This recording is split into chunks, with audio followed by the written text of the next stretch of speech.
The signal came on a quiet night. It was faint, almost lost among the thousands of meaningless noises that filled the sky.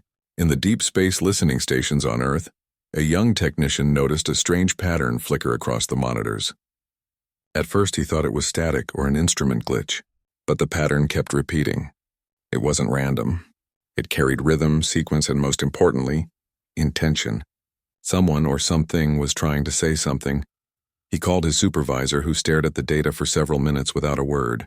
Within hours, the strange transmission spread through every research center and space agency on the planet. It wasn't human-made. The frequency was unlike anything used on Earth. It carried structured symbols that didn't match any known language. It was not a star or pulsar signature either. It was, without a doubt, a message. The words were finally decoded by a language team days later. The translation wasn't perfect, but clear enough to make everyone fall silent. It said, "We need aid. Our world is dying. Please, if you hear this, help us." For a long moment, the scientists in the decoding room simply stared at one another. They had dreamed of contact for years, of proof that humanity wasn't alone, but no one expected the first message from beyond the stars to sound so desperate. It wasn't a greeting, not a threat, not even curiosity. It was a plea, a cry for help from a distant world. The world's governments were informed. Some leaders reacted with disbelief. Others called for secrecy, afraid that panic would spread. But information travels fast in the modern world. Within days, the message leaked online. News channels played it over and over. People across the globe listened, watching the faint pattern of light and sound that carried across galaxies.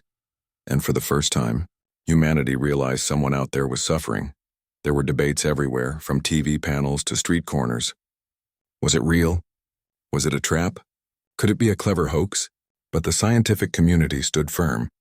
The data was genuine. The coordinates pointed to a star system far beyond Earth's reach, near the edge of Andromeda's border. No known satellites or space debris could explain the signal. It came from a place no human had ever touched. While governments argued about what to do, ordinary people reacted in their own way. Artists painted images of distant worlds. Children wrote letters saying, "We will help you." Online forums filled with messages of compassion and curiosity. It wasn't fear that spread, it was empathy. Humanity, in its own flawed but heartfelt way, responded with hope. Weeks passed and the signal came again. Weaker this time, almost fading away. The same message, the same voice filled with sorrow. "Please, help us." That second transmission changed everything. Scientists realized the signal source was moving irregularly, as if the planet it came from was under immense stress or disaster. Something was happening out there, something catastrophic, and whoever had sent the message might not have much time left. At the United Nations, emergency meetings were held behind closed doors. Most nations hesitated. Space travel beyond the solar system was still experimental. No one had ever traveled so far, not even close. The nearest human-made probe would take thousands of years to reach the origin point of the signal. But still, humans couldn't ignore it. Something deep within their nature, that same stubborn instinct that pushed them across oceans and up into space, refused to look away. A group of scientists proposed an alternative. They suggested building a chain of autonomous relay ships, small unmanned vessels equipped with artificial intelligence and long-distance propulsion systems. These ships could be sent one after another, each carrying messages, data, and aid materials. They wouldn't arrive quickly, but they would arrive eventually. It was a long shot, but it was better than silence. The idea spread quickly. Soon, scientists from different countries volunteered to join the project. Engineers worked day and night building the first prototype. They named it Hope 1. It wasn't a weapon or a military project. It was a symbol of empathy. Around the world, people watched its progress. Even those who didn't understand space physics felt connected. It was more than a scientific mission. It was humanity answering a call, even if no one knew what waited on the other side. But not everyone agreed. Some leaders argued that humans shouldn't interfere, that responding could invite danger. Others warned that this was how stories in old movies began, with good intentions that led to disaster. Yet against all the fear and hesitation, one truth stood out. When someone asks for help, humans listen. As the days turned into months, the project gathered unstoppable momentum. Engineers improved the propulsion systems. Linguists worked to craft a simple message of comfort in multiple mathematical and symbolic forms. Doctors contributed digital libraries of medical data, hoping that maybe somewhere far away it could save a life. Even school children sent recorded messages, their voices, their laughter, so that whoever found the ships would know that Earth cared. When the day of the first launch came, millions watched live broadcasts. The rocket stood tall against the early morning sky. The mission director, standing before a sea of journalists, said only one line. They called for help. We are answering. As the engines ignited and the rocket lifted into the sky, people cheered and cried. It wasn't just a spacecraft rising. It was a piece of humanity, carrying kindness into the unknown. Even those who didn't believe in aliens felt proud, as if this act itself proved something beautiful about their species. After the launch, several more missions were planned. The project was renamed Operation Lifeline. Each new ship was faster, more advanced, and carried more supplies, small energy modules, data storage filled with scientific knowledge, and blueprints for clean technology. They were programmed to search for life signs, deliver messages, and help wherever possible. Behind every decision, there was a quiet but powerful belief that even across galaxies, compassion mattered. That maybe, just maybe, the universe wasn't as cold or empty as it seemed. But as the first ship crossed the outer edge of the solar system, strange readings began to appear. The engineers noticed fluctuations in the data. It was as if something was interfering with the signal. Then, weeks later, a new pulse was detected, not from Earth, but from deep space. It matched the original alien distress frequency. The message was weaker, but the words were new. Still here. Still waiting. Please hurry. The message spread across Earth like wildfire. Scientists realized the alien world must still be inhabited. Barely, perhaps, but alive. The urgency grew. The next generation of ships was equipped with faster drives, more advanced AI, and direct communication beacons. For the first time, humans were not sending random signals into space. They were talking to someone desperate and holding on. People across the world followed every update, every discovery. It was no longer a story of aliens. It had become a story about humanity, how people, with all their flaws and differences, could come together when it mattered most. No one asked what the aliens looked like. No one cared about their technology or power. The only question that mattered was, can we reach them in time? As the first few vessels disappeared into deep space, vanishing beyond communication range, humanity was left with hope and uncertainty. No one knew if their efforts would succeed. But something in the collective heart of the species had shifted. The fear of the unknown was replaced with compassion for it. Far above the clouds, a tiny signal flickered in the darkness, moving steadily toward an unseen world. And on that world, somewhere across the stars, a dying civilization waited, never imagining that the strange blue planet so far away would actually answer. Humanity didn't send soldiers or conquerors. They didn't send threats or warnings. They sent help. Because when someone calls for aid, humans take it seriously, and that was the beginning. The moment Earth decided to reach out, not to explore, not to conquer, but simply to care. After the first signal was confirmed to be real, the world didn't go back to normal. Something had changed in people's hearts. For the first time in history, humanity wasn't alone, and more importantly, someone out there needed them. That single fact connected people in a way that wars, politics, or technology never could. It reminded everyone what being human really meant. In the weeks that followed, scientists around the globe worked day and night. The message wasn't just a signal anymore. It became a responsibility. Every country wanted to be part of the answer. It wasn't about who would lead the mission, but how to make it happen before it was too late. Space agencies that once competed against each other began sharing resources. Engineers who had never met before collaborated through live video links. Astronomers compared data from every continent, trying to refine the coordinates of the signal source. The world started calling the project Operation Lifeline. It sounded hopeful, and maybe a little dramatic, but it fit perfectly. They weren't just building machines. They were building a bridge of hope across the stars. At first, the mission was simple: send a response message that could reach the origin of the distress call. But soon they realized that communication alone wasn't enough. The signal they had received was almost 2 years old by the time it reached Earth. By the time a reply went back, it would take another 2 years to arrive there. If those aliens were still alive, they might not last long enough to wait for help that slow. So the scientists began to think bigger. What if humanity could actually send aid, real aid, instead of just words? What if they sent drones filled with medicine, technology, and energy supplies that could land on that dying planet? It sounded impossible. The distance was enormous, beyond anything humans had ever attempted. But the idea spread fast. Humanity had done impossible things before. They had split atoms, walked on the moon, mapped the human genome. If they could do all that, maybe they could do this too. Meetings took place in every major space center on Earth. Some people argued it was too risky, too expensive, and might take generations to complete. But there were others, passionate, driven individuals, who believed that humanity's strength had never come from playing it safe. It came from caring deeply, even when there was no guarantee of success. The project started taking shape. Engineers designed ships that could travel farther than anything built before. These vessels wouldn't carry humans, not yet, but they would carry something even more valuable: knowledge, supplies, and a promise. They would act as the first contact, the first handshake between two worlds separated by the vast ocean of space. The news spread around the world. People watched updates on their screens every day. They saw workers welding the frames of massive rockets.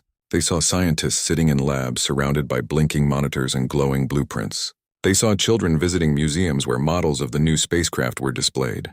Everywhere, people felt the same emotion: pride mixed with wonder. The launch site, located on an isolated desert plain, became a symbol of unity. Flags from every nation fluttered side by side.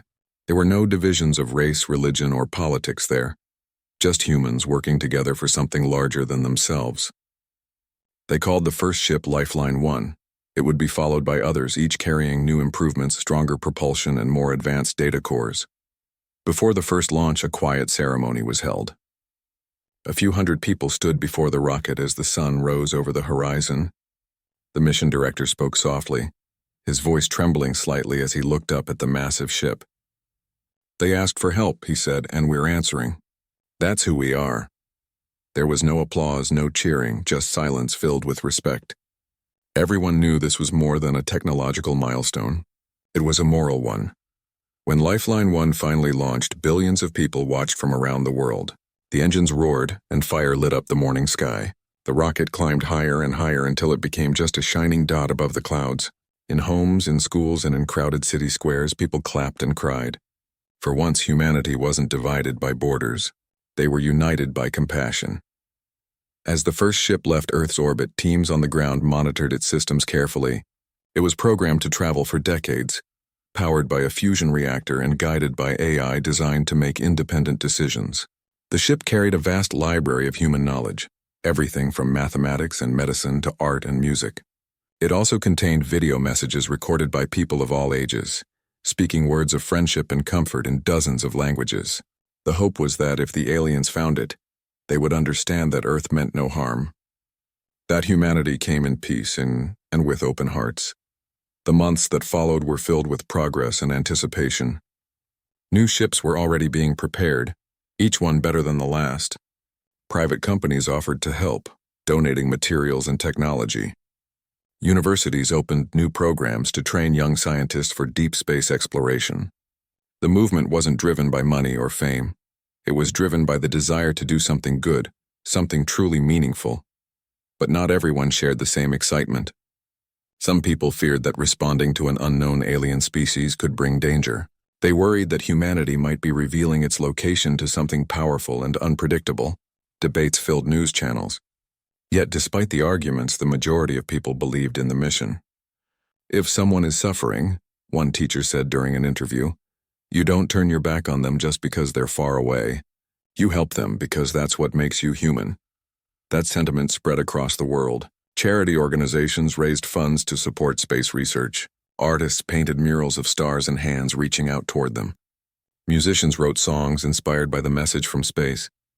For the first time in generations, people were talking about hope more than fear. Inside the Mission Control Center, every day was a test of patience and precision. Scientists had to track Lifeline 1 as it moved deeper into the void. They checked its signals, monitored its temperature, and analyzed how it responded to cosmic radiation. The journey was slow, painfully slow, but it was working. The ship was alive, moving steadily toward the unknown coordinates. Then one day, months after the launch, something unexpected happened. A faint signal appeared in the data stream, not from Earth but from Lifeline 1. It had received a reply. The message was weak and broken, but it was there. The aliens had answered. The decoding process took days, and when it was complete, the message read, "Still here. Sky broken, waiting, please hurry." The control room fell silent again. Those simple words hit everyone hard.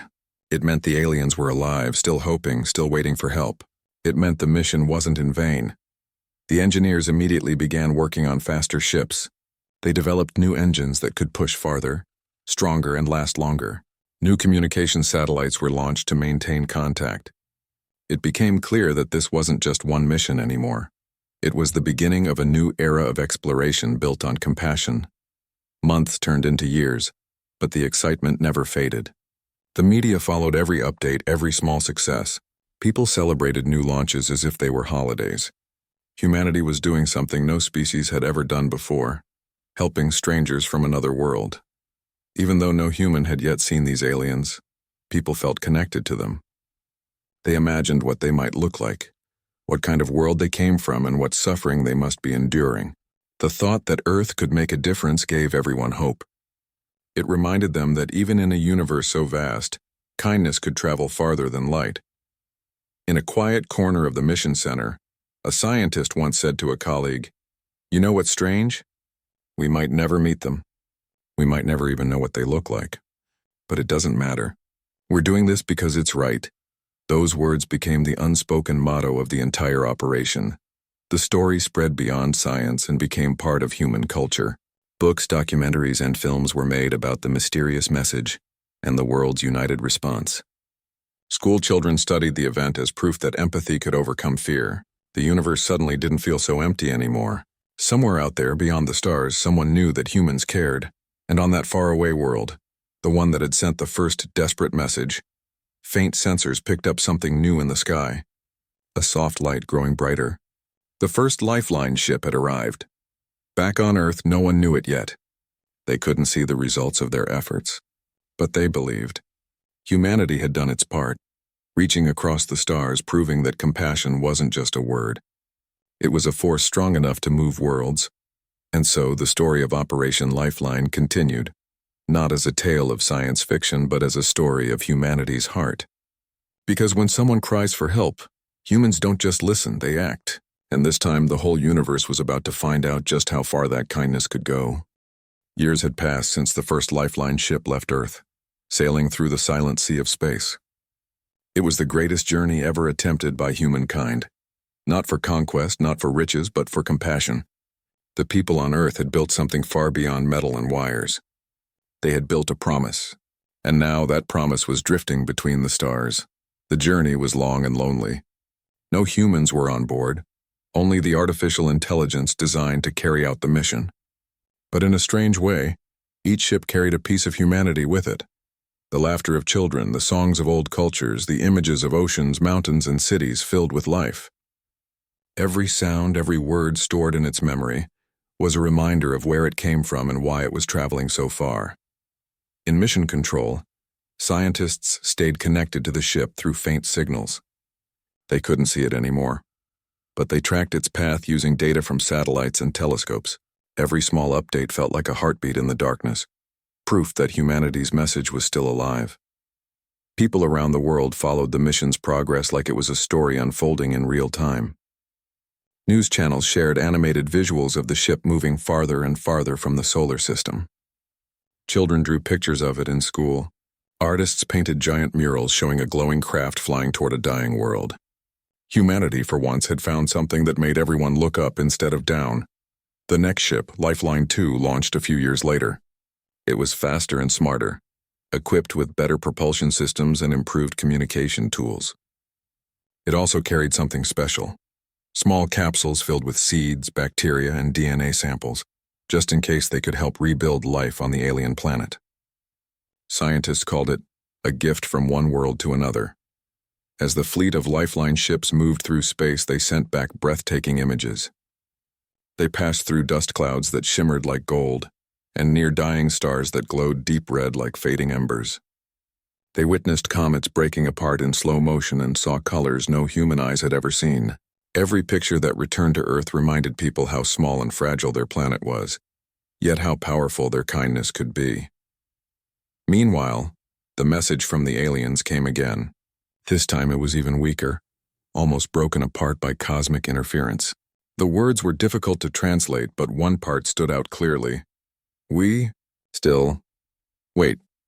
That simple phrase reignited humanity's determination. Engineers pushed even harder. Space agencies approved a new mission, one that would go farther than ever before and maybe, someday, even carry humans.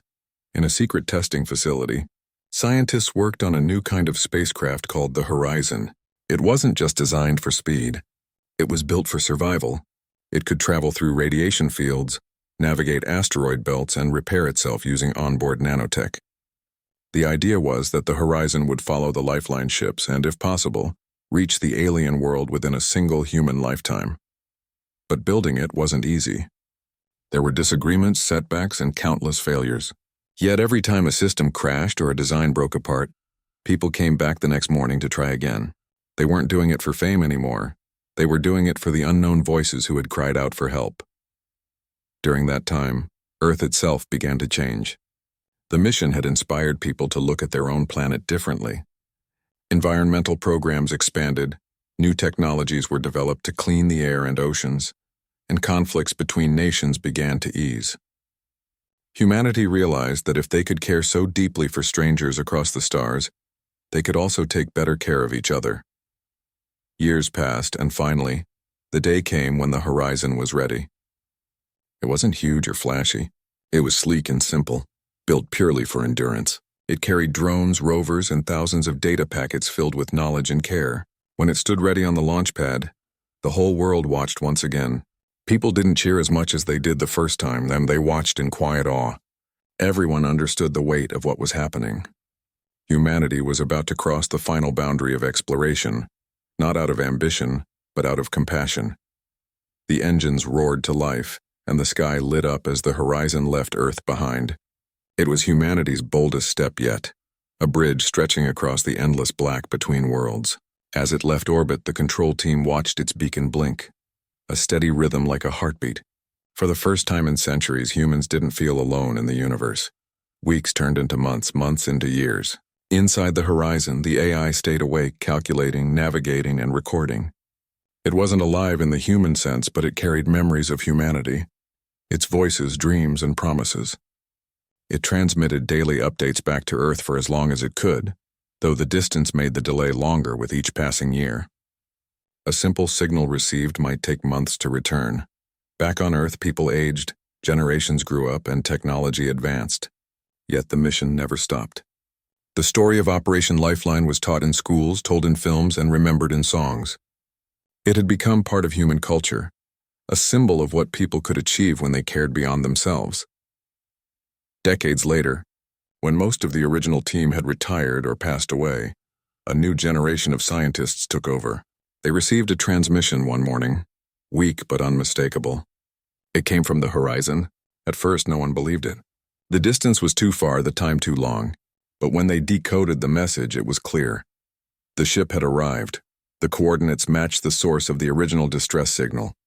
After all those years, humanity's promise had finally reached its destination. The world held its breath as data began to stream in. The first images came blurry, then slowly sharpened as the ship adjusted its position. The alien planet was nothing like Earth. The skies were filled with dark red clouds, and the surface looked cracked and lifeless. Massive storms swept across deserts of black sand.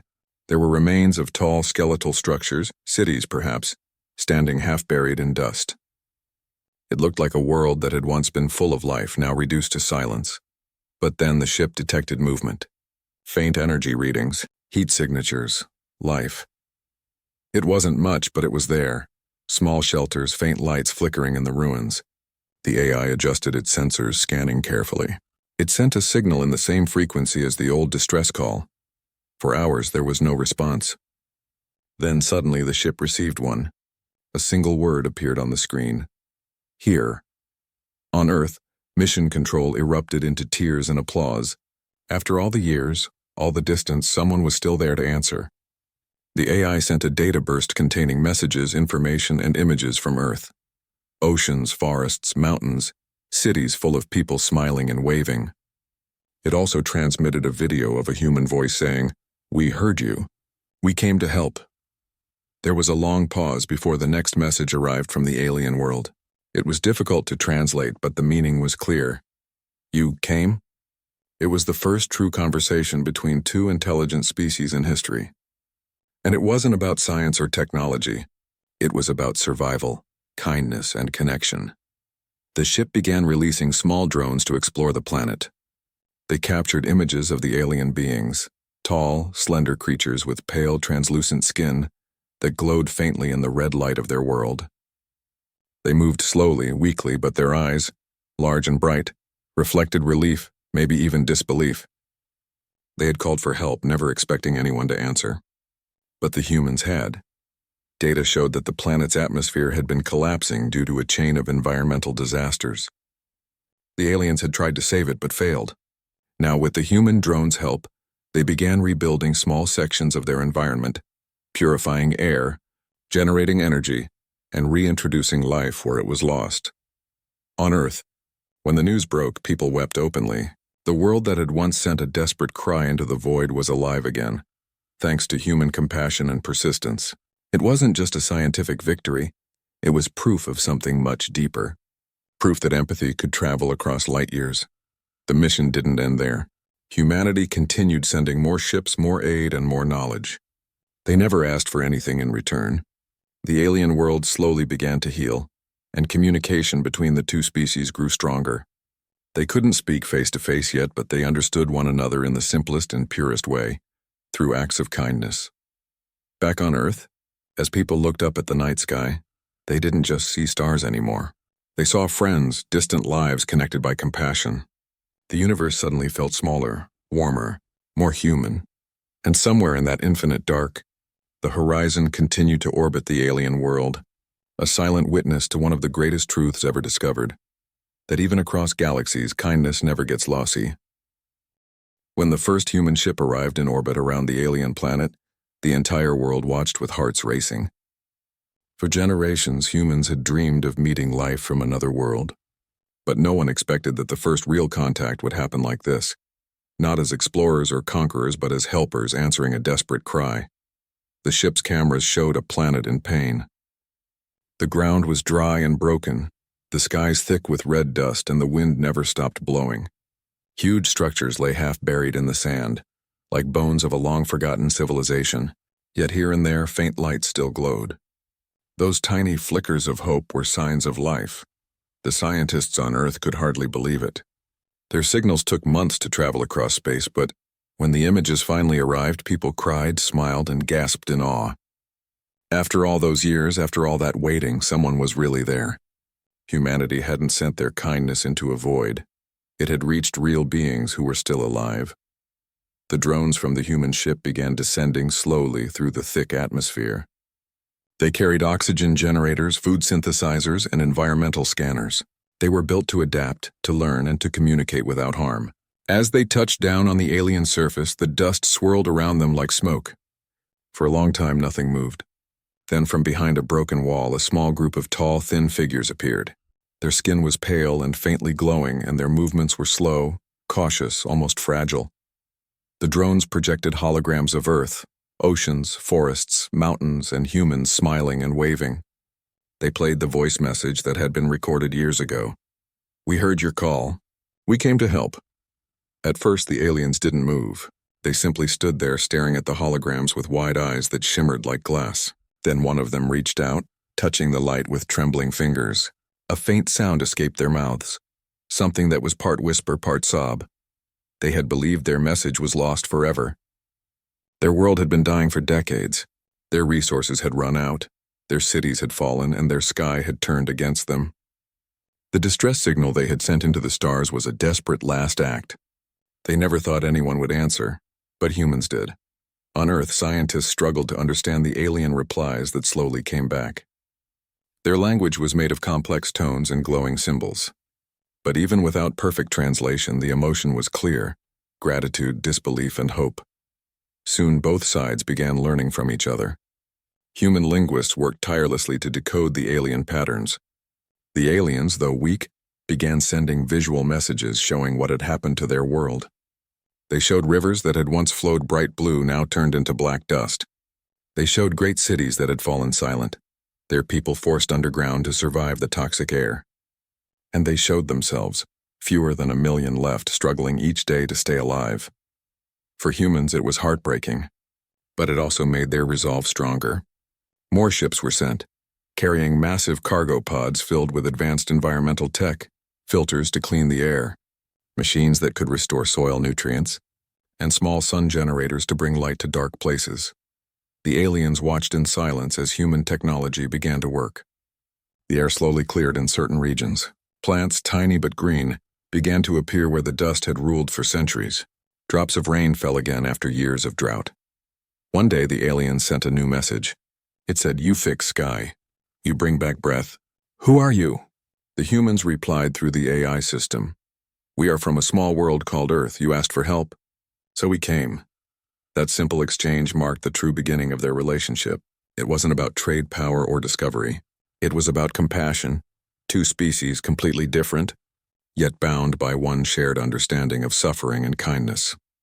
The aliens began to call humans something special in their language, a word that, when translated, meant the ones who answer. To them it was sacred. No one in their history had ever come for them. They had expected war or silence. Instead, they found empathy. The human ships continued arriving one by one, building what became the first joint outpost, a safe zone where both species could interact. Communication was slow but improving. They shared images, music, and gestures instead of words. Humans taught them how to use portable medical devices, while the aliens shared their unique understanding of energy and light. One quiet evening on the alien world, a drone projected a video of Earth's oceans. The aliens gathered around, watching waves crash and foam under a golden sunset. They didn't speak, but tears glimmered in their bright eyes. The sight of water, so endless, so alive, seemed to heal something inside them. They realized that somewhere out there, in a faraway corner of the galaxy, life had flourished instead of faded.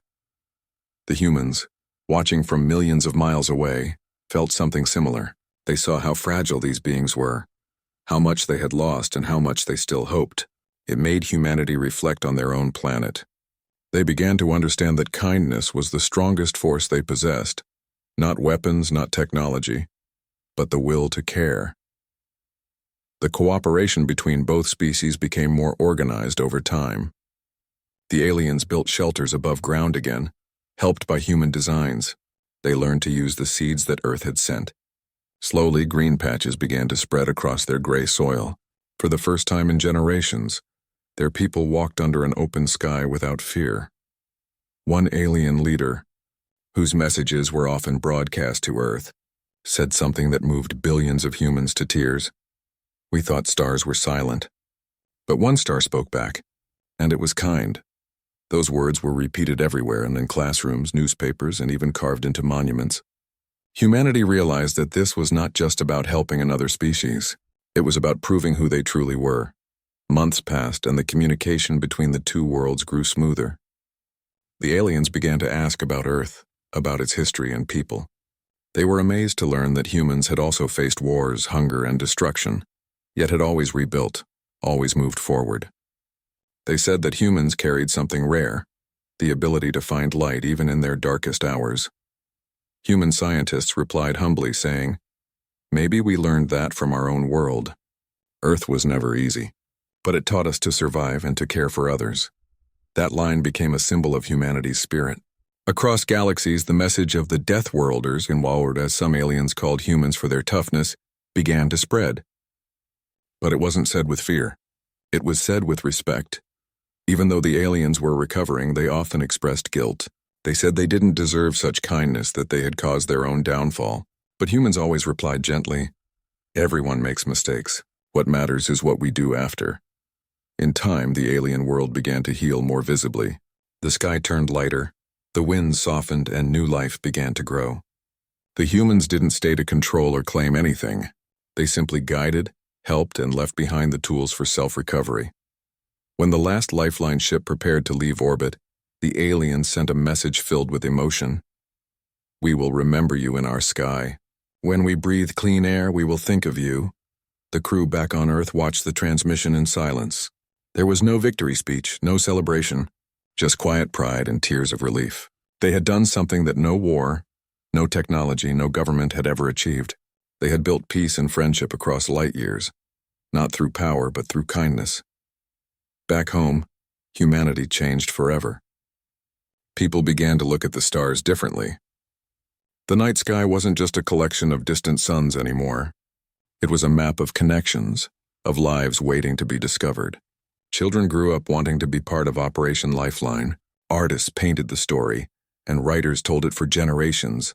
But more than anything, it reminded humans of one truth: that compassion doesn't need to be limited by distance. You can reach across galaxies and it will still matter. As the Horizon ship orbited the alien world for the final time, its sensors captured something beautiful. Below, on the recovering surface, thousands of alien lights formed a single glowing symbol, the same one they had used in their first distress call. But this time it wasn't a cry for help. It was a message of thanks. And far away on a small blue planet called Earth, people smiled. They knew what it meant. The universe was no longer silent. It was full of voices, full of hope, and full of life. Because when someone had pleaded for aid, humanity had answered. And that answer had changed everything. As time passed, the alien world slowly began to heal. The once red skies softened into pale gold at sunrise. The endless dust storms that had ruled their land for generations began to fade. And for the first time in living memory, patches of green started to appear. It wasn't perfect, but it was hope. And hope was something they hadn't felt in centuries. The humans didn't come to rule or demand anything in return. They simply came to help and teach. They shared everything they could, from clean energy systems to farming tools that worked even in harsh conditions. They showed how to turn sunlight into power, how to grow food in recycled soil, and how to make clean water from the air. The aliens watched closely, always curious and grateful. To them, the humans seemed almost unreal, not because of their technology, but because of their spirit. Even when things went wrong or a machine failed, the humans never gave up. They simply smiled, fixed it, and tried again. That persistence amazed the aliens more than anything. One alien engineer once asked through their translator, "Why do you keep working even when it breaks again and again?" A human technician simply replied, "Because that's how we live. If we stop trying, we stop being human." Those words were repeated throughout the alien settlements for weeks. They translated it into their own language, painted it on walls, and even taught it to their children. It became a reminder of what the humans represented: strength through kindness, and courage through persistence. The aliens began calling humans the Death Worlders. But this name didn't carry fear or insult. In their language, it meant the ones who survive anything. When the humans learned what it meant, they laughed softly. They never saw themselves that way. To them, they were just doing what anyone should do: help someone who needed it. But the aliens insisted it was more than that. They had studied Earth through the shared data and videos humans had sent. They saw a world that looked both beautiful and dangerous. They saw storms that could destroy entire cities, animals that could hunt humans easily, and lands that burned, froze, or flooded. Yet somehow, humans had not only survived but thrived. To the aliens, Earth was terrifying, but the people who came from it were even more incredible. They were born in chaos but built harmony. They fought nature yet also learned to love it. It was hard for the aliens to understand how humans could live with so much struggle and still laugh, sing, and dream. During one of the transmissions, an alien scholar asked, "Your planet is dangerous. Why do you not leave it?" A human scientist smiled and answered, "Because it's our home. We fix what we love." That answer deeply moved the aliens. They began to see the meaning behind humanity's actions. They didn't just fix machines or soil. They fixed hope. They made things better, not because they had to, but because they wanted to. As months went by, the bond between both species grew stronger. Humans began to understand alien culture more deeply. They discovered that before the fall, the aliens had once been an artistic race. Their cities had been filled with music, lights, and living sculptures powered by energy fields. But after centuries of struggle, most of that beauty had been lost. One human crew member brought an old Earth instrument, a simple wooden guitar. When he played a gentle melody one evening, the aliens gathered around, silent but wide-eyed. The sound was new to them. Their kind communicated mostly through vibrations and light. But the deep emotional notes of music touched something ancient inside them. After that night, the aliens began making their own instruments from the metal scraps around them. The sounds were strange but beautiful. Low hums that blended with the wind, tones that seemed to float in the air. For the first time in centuries, their cities were filled with sound again. Humans didn't just restore their planet, they restored their spirit. As communication improved, the aliens started sending gifts back to Earth. Small energy crystals that glowed softly in different colors. They said each color represented an emotion: blue for gratitude, gold for friendship, and green for renewal. When the first shipment arrived on Earth, people were stunned. The crystals were not only beautiful but also emitted warmth, almost like they carried a heartbeat. Scientists couldn't fully explain the phenomenon, but to everyone who held one, it felt alive, a symbol of connection between two worlds. Soon, people started calling them heartstones. They became a reminder of what humanity could achieve when they acted with compassion instead of fear. But even as things improved, not everything was easy. The aliens had lived in fear for too long. They struggled to trust that this peace would last. Some among them worried that humans would eventually demand control or resources. Others simply couldn't believe that anyone could be this kind without wanting something in return. Instead of reacting with anger, the humans understood. They knew that trust couldn't be built overnight. They kept working quietly, letting their actions speak louder than words. Slowly, the doubts began to fade. One day, a young alien leader approached the humans and said, "Your people could have ignored us. You could have watched us die. Why didn't you?" The human replied gently, "Because we know what it feels like to be close to losing everything." He then showed them old images from Earth, war-torn cities, natural disasters, famine, and the rebuilding that followed. The aliens watched in silence. When the video ended, the leader nodded slowly and said, "You understand pain, so you protect others from it. That is why you are strong." That moment changed everything. It wasn't just about survival anymore. It became about understanding, about two species learning that strength isn't measured by power but by empathy. The aliens began to rebuild their schools and research centers. They invited humans to teach, and in return they shared their knowledge of light energy, something humans had never seen before. It was pure and renewable, able to power entire cities without pollution. Together, they began developing hybrid technologies that could change both their worlds for the better. Every few weeks, human ships would return to Earth carrying samples, data, and messages. The world watched every update with excitement. People who once felt divided by nations, languages, and politics now shared one common goal: helping their friends light years away. It was strange how helping another world had made humanity better at home. Conflicts between countries slowed down. People started caring more about their environment. Children in schools talked about space not as a mystery, but as a neighbor. It was as if, by helping the aliens heal, humans had healed a part of themselves too. On the alien planet, celebrations became common again. The aliens began holding a festival every cycle called the Day of the Answer. It marked the day when humans first arrived. They lit bright lanterns that floated into the night sky, each one representing a wish for peace, for friendship, and for the hope that no world would ever be alone again. The humans on the planet joined in those celebrations, watching the glowing lights drift upward. They laughed and shared food made from both Earth and alien recipes. Some couldn't understand each other's words perfectly, but they didn't need to. Smiles and gestures said enough. A recording from that night was sent back to Earth, the sight of thousands of glowing lights rising over a newly reborn world. When people on Earth saw it, many cried. It reminded them that humanity's greatest strength had never been their technology or weapons. It was their ability to care. Back on Earth, stories of the Answerers, gone as people now called the space rescue teams, spread everywhere. Movies, songs, and books told their tale.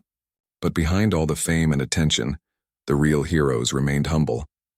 They knew the truth. They hadn't just saved a planet. They had shown the universe that compassion was a power of its own. The aliens continued to grow stronger, both in spirit and numbers. Their children learned about Earth in their schools. They studied human history, art, and stories. They admired how humans never gave up, even when their own world tried to break them. To them, Earth was not just another planet. It was proof that kindness could survive anything. As time went on, the two species began to plan something even bigger. A joint exploration mission. This time it wasn't a call for help. It was a journey of friendship. Together they would travel to other systems, looking for more signs of life, not to conquer, but to connect. Before the ships launched, an alien elder said to the human captain, "When we called for aid, we were afraid of who would answer. But now we know, the universe is kind because you exist." Those words stayed with every human who heard them. They became a quiet reminder that kindness travels far, sometimes farther than light itself. The stars that once seemed cold and distant now looked different. They weren't silent anymore. Somewhere among them were friends, beings who had once been strangers but were now family. And as the new ships lifted off into the stars, the humans and aliens stood side by side, watching the horizon glow. The sky was vast, the universe endless, but in that moment it felt close, like a home shared between worlds, because once upon a time someone had pleaded for aid. And the humans had answered, not just with help, but with heart. Years passed since the day humans had first arrived on that dying planet. What once was a world of red skies and broken lands had now become a place of green valleys, blue rivers, and gentle winds. The change was slow, but it was real. Every sunrise now carried warmth instead of fear, and every night glowed softly with the lights of rebuilt cities. The aliens had come a long way. They were no longer hiding underground or surviving on recycled air. They had returned to the surface, living beneath open skies, breathing freely again, and everywhere they looked there were signs of both their hard work and the help they had received from Earth. In one of the rebuilt settlements, a tall alien elder stood before a group of young ones. Their eyes glowed softly as they listened.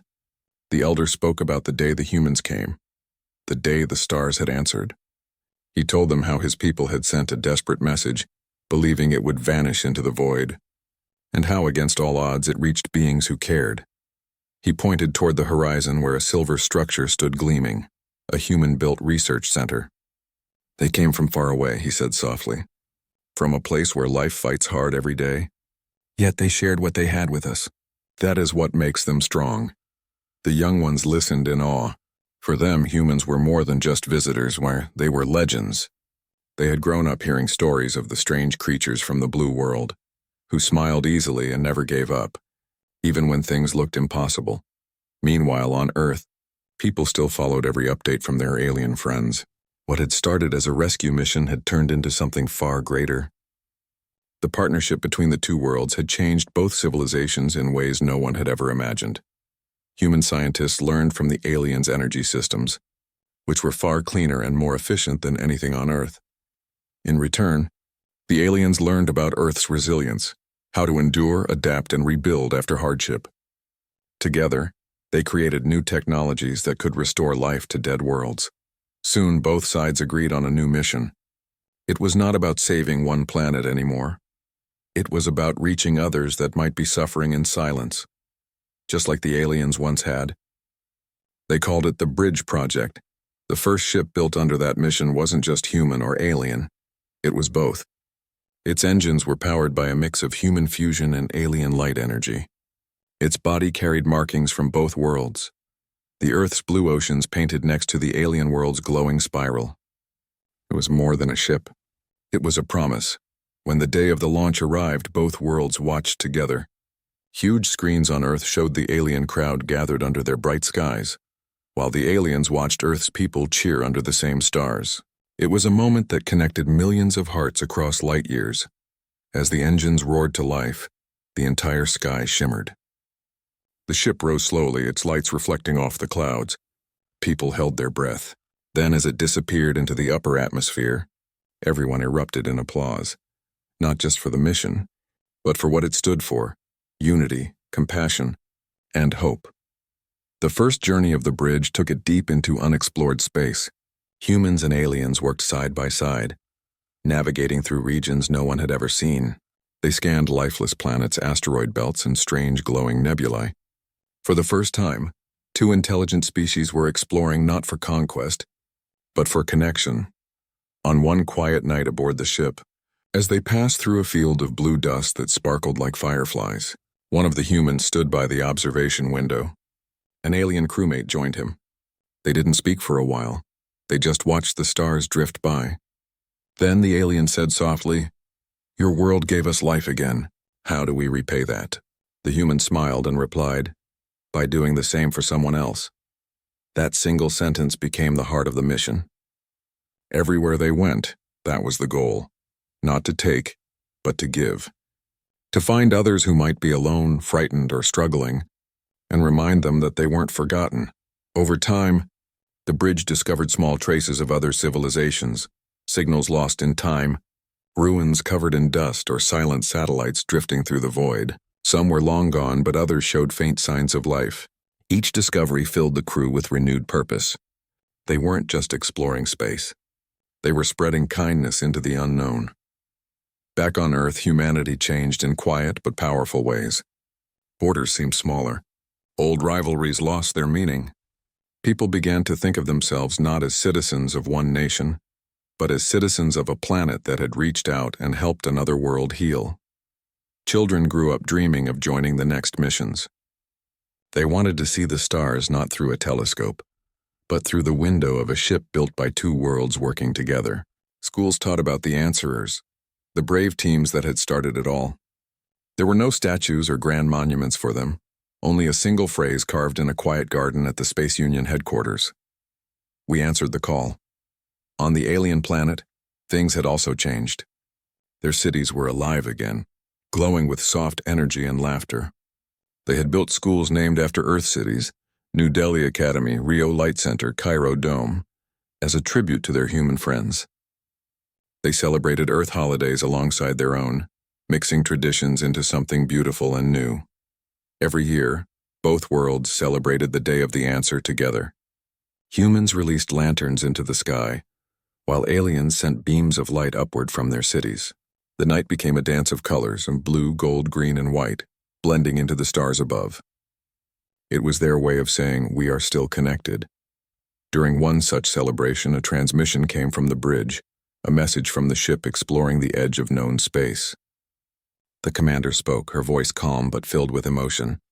"We have found something," she said.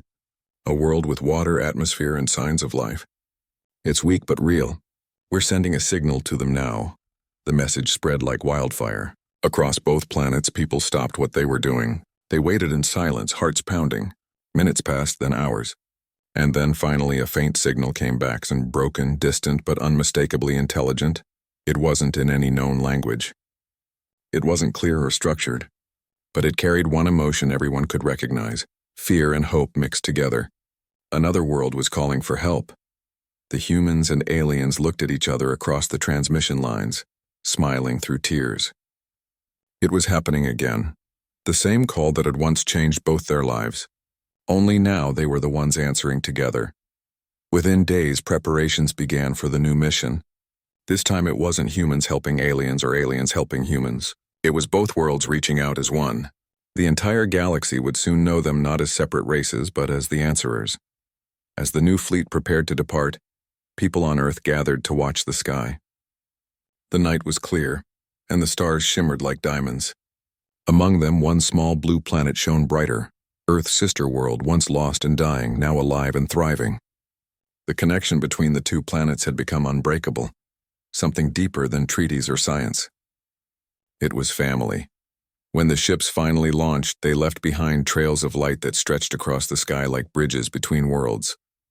And somewhere, far beyond human sight, another voice waited, another story ready to begin. Years later, when people looked back on this time, they didn't talk about technology or discovery. They talked about kindness, about how one small act, answering a call for help, had changed everything. They realized that it wasn't just about saving others.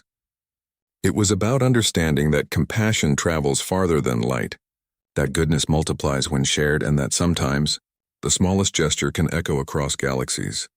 On quiet nights, people on both worlds would look up at the stars and remember the first words that started it all.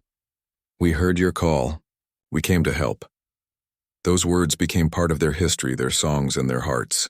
Generations later, even when ships traveled freely between stars and new worlds joined their alliance, those words still guided them, because in the end, it wasn't power or science that connected the universe. It was something much simpler: the courage to care.